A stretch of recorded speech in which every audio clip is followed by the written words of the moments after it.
Today, I want to extend my best wishes to all who are celebrating Nowruz in the United States and around the world.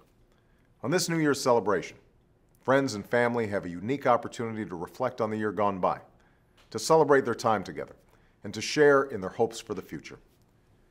1 year ago, I chose this occasion to speak directly to the people and leaders of the Islamic Republic of Iran, and to offer a new chapter of engagement on the basis of mutual interests and mutual respect. I did so with no illusions. For 3 decades, the United States and Iran have been alienated from one another. Iran's leaders have sought their own legitimacy through hostility to America, and we continue to have serious differences on many issues. I said last year that the choice for a better future was in the hands of Iran's leaders. That remains true today. Together with the international community, the United States acknowledges your right to peaceful nuclear energy. We insist only that you adhere to the same responsibilities that apply to other nations. We're familiar with your grievances from the past. We have our own grievances as well, but we are prepared to move forward. We know what you're against. Now tell us what you're for. For reasons known only to them, the leaders of Iran have shown themselves unable to answer that question. They've refused good faith proposals from the international community. They have turned their backs on a pathway that would bring more opportunity to all Iranians and allow a great civilization to take its rightful place in the community of nations.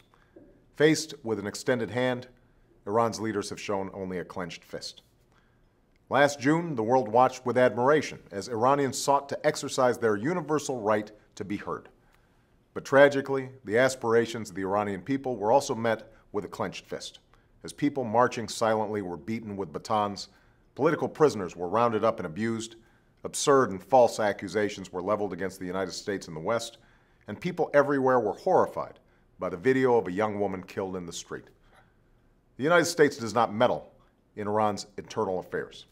Our commitment, our responsibility, is to stand up for those rights that should be universal to all human beings. That includes the right to speak freely, to assemble without fear, the right to the equal administration of justice, and to express your views without facing retribution against you or your families.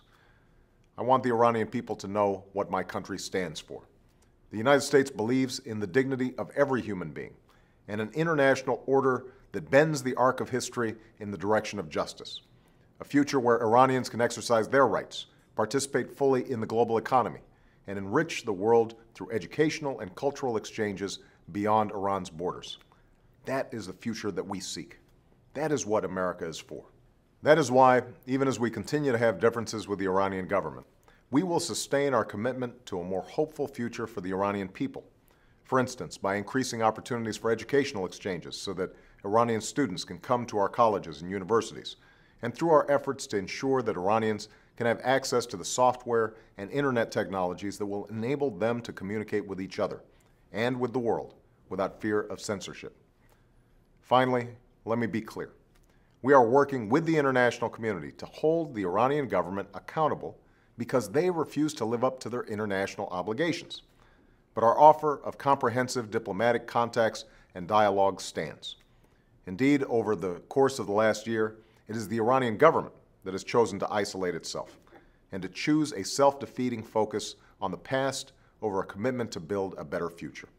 Last year, I quoted the words of the poet Sadi, who said, "The children of Adam are limbs to each other, having been created of one essence." I still believe that. I believe it with every fiber of my being. And even as we have differences, the Iranian government continues to have the choice to pursue a better future and to meet its international responsibilities while respecting the dignity and fundamental human rights of its own people. Thank you, and Eid e Shoma Mubarak.